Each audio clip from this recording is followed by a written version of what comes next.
นะโมตัสสะภะคะวะโตอะระหะโตสัมมาสัมพุทธัสสะนะโมตัสสะภะคะวะโตอะระหะโตสัมมาสัมพุทธัสสะนะโมตัสสะภะคะวะโตอะระหะโตสัมมาสัมพุทธัสสะข้าพเจ้าขอนอบน้อมต่อองค์สมเด็จพระสัมมาสัมพุทธเจ้า Today is dark moon,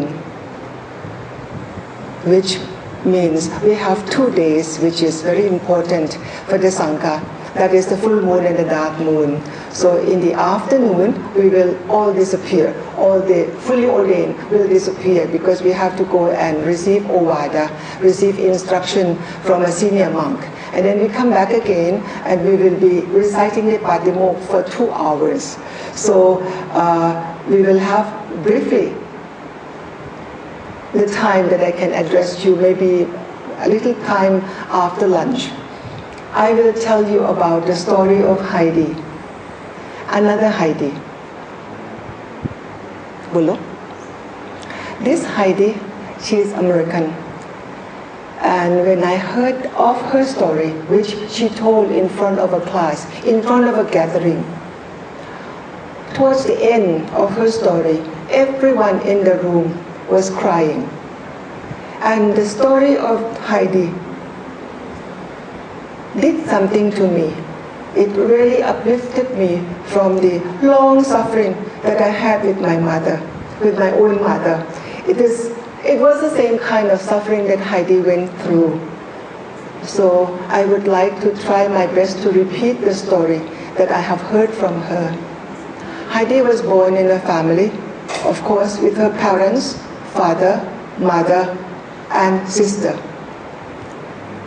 For some reason, her father was very rough man, very unkind, according to her. He was a very unkind man. When he came home, he would be scolding and even beating the wife and beating the 2 daughters. So as soon as the father entered the household, the daughters would run to another room, hiding in another room. And the person who actually received the beating would be the mother. And so all the time Heidi was thinking how to get away from this situation, in spite of the fact that she was very young. This beating, scolding, rough words went on ever since she was born, ever since that she could remember.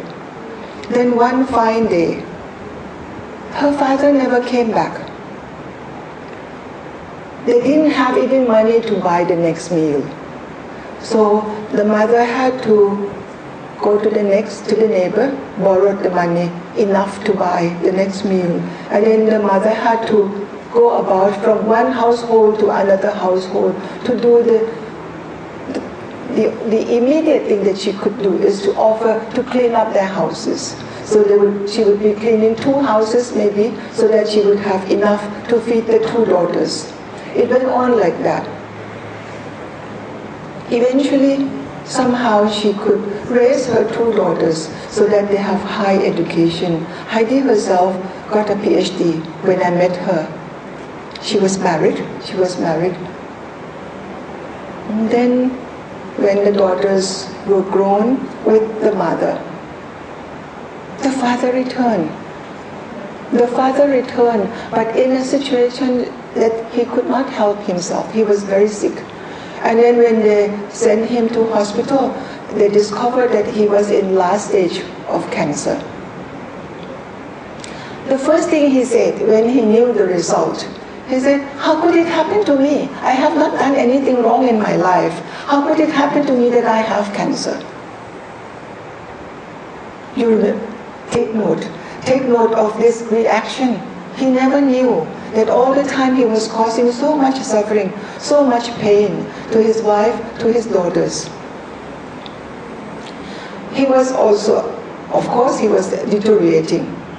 And when he was already in a situation that he could not help himself anymore, it was his wife, or ex-wife rather, his wife and his children that took care of him. Not that because they love him, not anymore, no more love for this man, but simply out of humanity, for humanity's sake. And they were taking care of him the best they could. Toward the end, there was no voice coming from him anymore, but she could read his lips. He was saying, I love you. The first time this man actually experienced love. He never experienced love throughout his life, but because of the care that he was getting from his daughters, from his wife, that he could now say, I love you. It was so moving for a life of a man who never experienced love. The father died in the arms of Heidi. And by that time, Heidi was already a Buddhist. So she cremated him according to Buddhist tradition. By that time, she was already a doctor, PhD. So she wanted so much to learn about the story or the background of her own father. So she went back trying to piece up things to realize that when he was young, he was about 4 years old, he had another brother, older brother. So the brother must be 5 and her father was about 4. The mother, grandma, the mother loved the older boy, not the younger one. It so happened that these 2 boys, when they went to school, the older boy had an accident, had a car accident and was killed. When the younger boy returned home, the mother was scolding and hitting him. Why it could not have happened to you? Why did it happen to the one I love, the son that I love? So this young boy grew up with a mother who never gave him any love. So this young boy grew up with a beating, with a scolding. So when he grew up as a young man, as a man, to take responsibility of the family, the only expression he could do was to repeat what he himself received. So you see, this cycle of hatred, cycle of violence that has been going around like this. Because Heidi now became a Buddhist, she realized that we could not continue on with this vicious circle anymore. And with that Buddhist teaching, she could forgive her own father for the first time. And she herself escaped from that cycle of beating and violence. Now come back to me.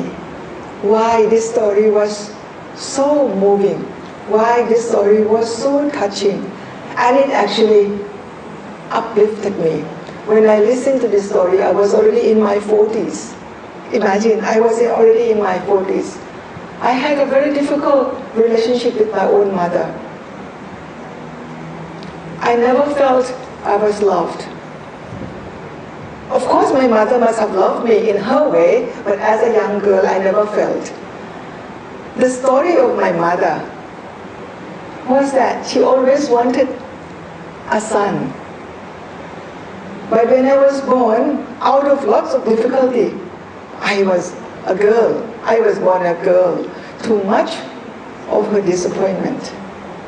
So therefore, the treatment that I have been getting through my childhood was the feeling that my mother did not love me. And this difficult relationship continued on, even when I was already married.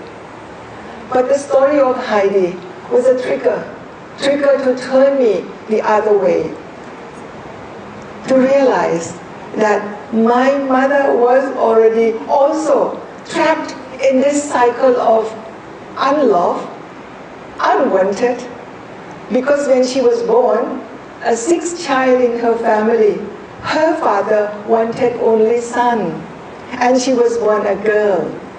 You see, and the story repeated with me. To understand the story of Heidi, to understand this vicious circle, is to turn you from wanting love into giving love. So from that time onward, I was expressing love to my mother. My mother died when she was 95. And when I gave her a hug, actually I could feel that she liked it. But she never received any kind of love like that before. So each one of us may have our own story. That unless we come out of it, unless we break this cycle of being ill-treated, to now learning to love, number one, learning to love and learning to be grateful, to be loved, and learning to love others. So this is a great message that we learn from the Buddha. So we come back from this Brahma Vihara, the Brahma Vihara, Metta, Karuna, Mudita, Upekkha. So we understand, we lift ourselves up from that personal love, love of husband, love of wife, love of mother, love of, to Metta. Metta is loving, that you give out without condition to all sentient beings. And this is the kind of love that will continue humanity, will continue humankind, will support humankind, and we can continue it on. Metta, Karuna, Mudita, Upekkha, the four qualities that actually make each one of us like Brahma. That's why they say that these four qualities make you Brahma Vihara. You reside in this quality to become Brahma yourself. So I always remember Heidi. I still see her face, remember Heidi, and always feel so grateful for the story that she expressed. She shared with us her suffering, and she shared with us her joy of having come out of that suffering. So I would like to share with you how I myself, learning from Heidi's story, how I myself come out of that vicious circle, and how I myself could extend my love to all of you, to all the Sangha members, and to everyone who come to the temple unconditionally. Very important. This key, unconditional, is a key word that we should be able to love sentient being unconditionally. And when we dedicate the marriage, may all sentient beings be happy. This cannot be real unless it is unconditioned. Unconditioned meaning that I can love, I can care for others, no matter whether they do care for us or not. Some parents would say, tell their children, you have to be that, you have to be good, otherwise I won't love you. This kind of threaten does not bring out any good feeling with the children. Parents, as parents, you love your children, no matter what. No matter what. You don't treat this person as your son simply because he's a successful son. What happened to the unsuccessful son or unsuccessful sons or daughters? So being your own children, you have to be able to love them equally, unconditionally. A big keyword for our practice. Only when we practice, only when we touch base with ourselves, then we can understand the message of the Buddha in its real sense. Be joyful, and thank you for listening.